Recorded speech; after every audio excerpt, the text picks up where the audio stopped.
JPSC और विवादों का चोली दामन का साथ रहा है।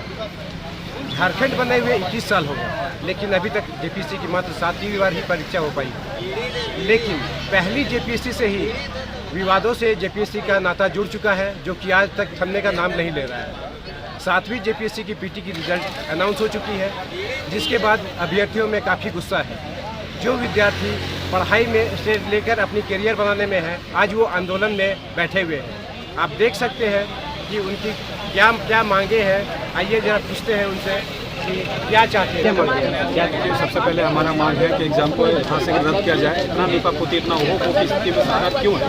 आप देखिए यहाँ पर साफ साफ आपको हम दिखा सकते हैं, ठीक है। ये क्षैतिज आरक्षण वाला जहाँ तक बात है, इसमें एक भी आरक्षण नहीं दिया गया। क्यों नहीं दिया गया? एक भी आरक्षण नहीं दिया गया। नियम को बनाया क्यों गया? अगर नियम को ताक में ही रख करके रिजल्ट देना था तो नियम क्यों बनाया गया?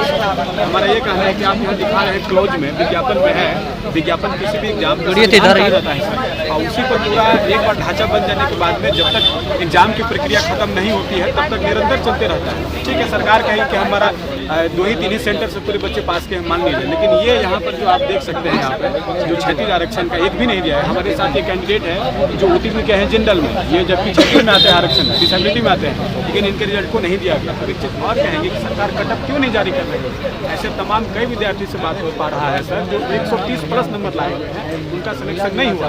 कई भी बच्चे हैं उसके नीचे में उनका सिलेक्शन हो जा रहा है। बिल्कुल इस बार कटअप मार्क्स अचानक कितने बढ़ा दिए हैं? बिल्कुल ऐसा बिल्कुल एक तरह से सेंसेक्स की तरह लगातार बढ़ गया। हम ये चीज़ कहना चाहेंगे, कितना भी पीसीएस का आप उदाहरण ले लीजिए, कई साल के उनके इतिहास को ले लीजिए, यूपीएससी के इतिहास को ले लीजिए, आज तक इस तरह का जो है उनका नहीं मिला है ऐसा रिकॉर्ड कि इतना ज़्यादा जो है नंबर में उछाल। जबकि इतना टफ क्वेश्चन है और इतना अधिक साल गैप होने के बाद भी 252 सीट और इस तरह का अनदेखा किया जाएगा छात्रों के साथ में, इनको बिल्कुल दबाया जाएगा। तो छात्र जाएँ तो जाए कहाँ जाए? यही वर्षों में मात्र 7 बार जेपीएससी की परीक्षा हो पाई है। इस बारे में आपको क्या कहेंगे? बिल्कुल यही कहना है सर हमारा इसमें कि ये छात्र का उम्र खत्म होते जा रहा है जी। घर पे उन पर वो सर दबाव रहता है। हम 6 साल से तैयारी कर रहे हैं, तो ये जवाब देना पड़ता है। सरकार से हमारा यही है कि हम लोग आपको जिस तत्परता के साथ सत्ता में लाए, आप पर विश्वास है, हमें कहीं ना कहीं जरूर ये बात लग रहा है कि सीएम सर तक हमारी बात नहीं पा रही है पहुँच। जिस दिन हमारी ये बात आपके मीडिया सर के माध्यम से जाएगा, वो जरूर हमारे बात पर विचार करेंगे और ये जरूर एग्जाम को रद्द करेंगे, सीट बढ़ाएंगे और विद्यार्थी के हित और हक में काम करेंगे। जी 21 साल का झारखंड में जेपीएससी होना था 21 बार और हुआ मात्र 7 बार। और ये 7वीं का जो रिजल्ट आया, जो आप देख रहे हैं, ये एक ही सेंटर का जो है 6, 5, 6, 6, 6, 7, 6, 8, 6, 9, 7, 0, 7, 1 ये जो सीरियल है, ये लग रहा है कि कोई ये एडमिट कार्ड जारी हुआ है, जबकि ये एक तरह से ये रिजल्ट है। और मैं ये कहना चाहता हूँ कि इस रिजल्ट को देख करके कि ये झारखंड पब्लिक सर्विस कमीशन नहीं है, बल्कि ये झाल फांस संजोग कमीशन है। और इसको महज इसके इतना बड़ा ब्लंडर मिस्टेक को ये कह रही है कि संजोग है, मतलब कि ये झारखंड पूरा देश में ऐसा इतिहास है कि ये इस तरह का रिजल्ट को कोई संजोग मात्र कह रहा है। झारखंड का एक जेपीएससी पूरा देश का ऐसा इतिहास है कि इस तरह का कोई संजोग बोल रहा है। झारखंड का पूरा देश का एकमात्र जेपीएससी झारखंड का है, जो कहता है कि एक जंगल झाड़ में जहाँ कोई तरह का आवागमन का सुविधा नहीं है, वहाँ भी परीक्षा लेना संजोग है।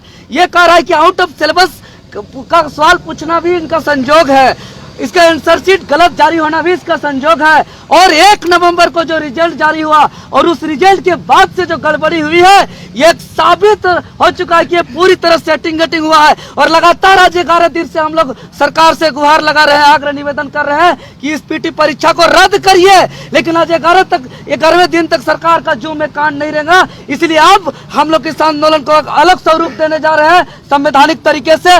और 15 नवंबर को जिस दिन भगवान बिरसा मुंडा का जयंती है, जिस दिन इस राज्य का सपना हुआ था कि यहाँ अबुआ दिसुम अबुआ राज का सपना को देख करके, यहाँ शहीदों का एक सपना था, यहाँ का आंदोलनकारियों का एक अरमान था, यहाँ झारखंड के जनता का आकांक्षा के अनुरूप झारखंड बनेगा। लेकिन यहाँ का जेपीएससी जो इस राज्य का सबसे बड़ी संस्था है, जहाँ से बीडीओ सीओ डीएसपी बनते हैं और वही बीडीओ सीओ डीएसपी अधिकारी पदाधिकारी गरीबों का सेवा करते हैं, लेकिन यहाँ पूरी तरह सेटिंग करके पैर भी पुत्रों को घुसाया जा रहा है। यह अन्याय है। इसीलिए हम लोग इस आंदोलन का स्वरूप को बदलते हुए 15 नवंबर को यही बापू वाटिका के समक्ष बहुत विशाल प्रदर्शन होगा छात्र को। और 16 नवंबर को उसके दूसरा दिन, अगर उस दिन जेपीएससी रद्द नहीं होता है तो युवा इंतजार नहीं करेगा, दूसरे ही दिन जेपीएससी मुख्यालय को हम लोग पूरी तरह घेर देंगे और पूरा चक्का जाम कर देंगे।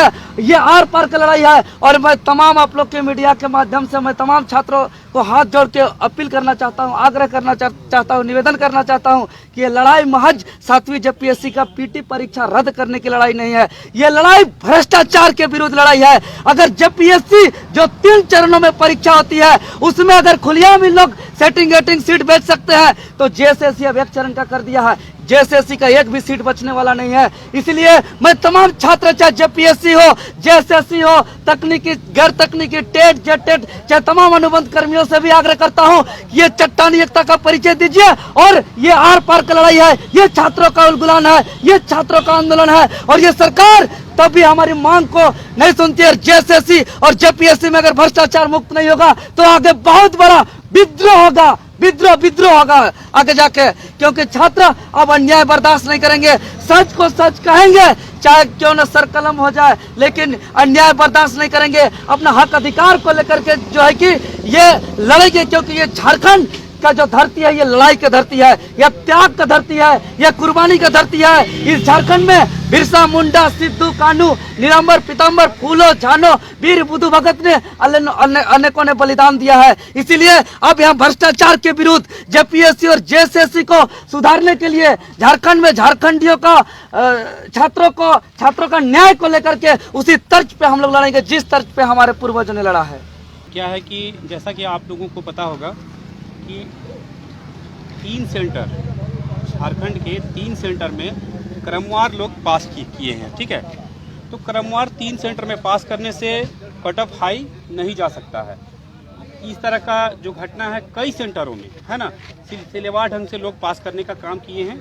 इसका प्रमाण ये है, आप सबों के सामने मैं ये दिखाना चाहूँगा कि जस्ट कई सेंटरों में आगे पीछे बच्चे पास किए हैं। हालांकि किसी की जो मेरिटोरियस कैंडिडेट है उस पर हम लोग संदेह नहीं कर रहे हैं, लेकिन आगे पीछे पास करने का काम हुआ है, उसमें कहीं ना कहीं आपका सुरक्षात्मक कदम जो है सही तरीके से नहीं उठाया गया। आप देख सकते हैं सैकड़ों की संख्या में ऐसे कैंडिडेट्स हैं जो आगे पीछे सीरियल वाइज पास किए हैं, ठीक है, आप देख सकते हैं। अब मैं आपको ये बता देना चाहता हूँ कि अलग अलग पीसीएस में जो कट ऑफ, जैसे झारखंड में आपको पता होगा झारखंड पब्लिक सर्विस कमीशन में पिछला बार 2019 में छठा जेपीएससी जो हुआ था उसमें जो है 206 अंक गया था कट ऑफ, और एक बैग से इस बार 262 चला जाता है। इतने अंकों का उछाल जो होता है 28 क्वेश्चन का, लगभग 56 अंकों का उछाल कभी भी किसी भी कीमत में नहीं हो सकता है। चूँकि अलग अलग आयोग जो हमारे पड़ोसी राज्य हैं उनका जो कट ऑफ है उसको मैं दिखाना चाहूँगा। जैसे यूपी पीसीएस 2018 में जो हुआ था उसमें 126 अंक कट ऑफ गया था, ठीक है। उस समय बच्चे बैठे थे वहाँ पे 2.5 लाख बच्चे बैठे थे, उस समय 126 अंक कट ऑफ गया था। उसके बाद 2019 में 3,98,000 बच्चे बैठे थे आपका यूपी पीसीएस में, कट ऑफ गया था 128 के आसपास, वहाँ 126 और 128 यहाँ पे गया था, ठीक है। मतलब 1-2 अंक का उछाल हुआ था। फिर आप देखिए बिहार पब्लिक सर्विस कमीशन में 63वां में 96 क्वेश्चन जनरल के लिए गया था, 64वां में 97, है ना, 65वां में 97, उसके बाद 66वां में 108, मतलब लगभग 11 क्वेश्चन का उछाल वहाँ पे हुआ। उसी तरह आप देखिए West Bengal public service commission में 2098 में 97 क्वेश्चन जाता है, 2019 में 105 क्वेश्चन जाता है, लगभग 8 अंकों का बढ़ोतरी होता है। उस तरह आप एमपी पीसीएस में देखेंगे 2018 में 138, उसके बाद 2019 में 146, है ना। तो आप देखिए कि सिर्फ 5-6 अंकों का उतार चढ़ाव होता है। हो सकता है वहाँ पे सीटों की संख्या कम होगी या कुछ लड़के ज़्यादा बैठे होंगे, लेकिन यहाँ पे एक बैग से 56 या 58 अंकों का जो बढ़ोतरी हुआ है, या कहीं न कहीं इस बात को दर्शाता है कि सेंटर मैनेज करने का प्रयास किया गया है, वहाँ घोटालाबाजी हुआ है। और क्या है कि सेंटर जो है गली कोचा में बना दिया गया था, ब्लॉक लेवल पर बना दिया गया था, जहाँ पे किसी का चाचा, किसी का भतीजा, किसी का मामा, किसी का कोई इन्विजिलेटर थे।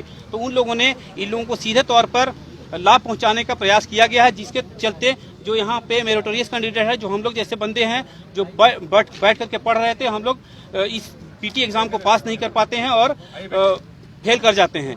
तो ये साफ तौर पर दिखाता है कि कहीं न कहीं यहाँ घोटालाबाजी हुआ है। इसलिए मैं झारखंड सरकार से, हमारे माननीय हेमंत सोरेन मुख्यमंत्री से मांग करूंगा कि सर आप स्वतः इस एग्ज़ाम को संज्ञान लेते हुए आप इसको रद्द करने का प्रयास करें और नए सिरे से इस एग्ज़ाम का प्रक्रिया को चालू करें, ताकि हम जैसे लोग जो इस एग्ज़ाम को दिन रात बैठ करके पढ़ रहे थे, हम लोग इस परीक्षा में शामिल हो सके, मेंस में। बस मैं इतना ही कहना चाहूँगा। Thank you. जी, आज ये प्रेस कॉन्फ्रेंस इसलिए बुलाया गया है ताकि मैं जितने भी मेरे साथी हैं उन्हें ये बता सकूं कि हमारा वक्त और स्थान क्या रहेगा आंदोलन का। तो 15 तारीख को हम यहाँ मोराबादी मैदान बापू वाटिका में एकत्रित होंगे दिन के 11 बजे, और 16 तारीख को जेपीएससी एडमिनिस्ट्रेटिव ब्लॉक जो है वहाँ पे सारे लोग इकट्ठा होंगे और शांतिपूर्ण तरीके से धरना प्रदर्शन करेंगे और अपनी मांगों को रखेंगे ताकि सरकार हमारी बात सुने। और मैं ये उम्मीद करती हूँ कि जितने भी साथी मुझे सुन रहे हैं वो मेरा हमारी इस मुहिम में हमारा साथ देंगे, बढ़ चढ़ कर साथ देंगे और लाखों की तादाद में हमारे साथ इस धरना प्रदर्शन में बैठेंगे और इस धरना प्रदर्शन को कामयाब बनाएंगे, इस उद्देश्य को कामयाब बनाएंगे। Thank you.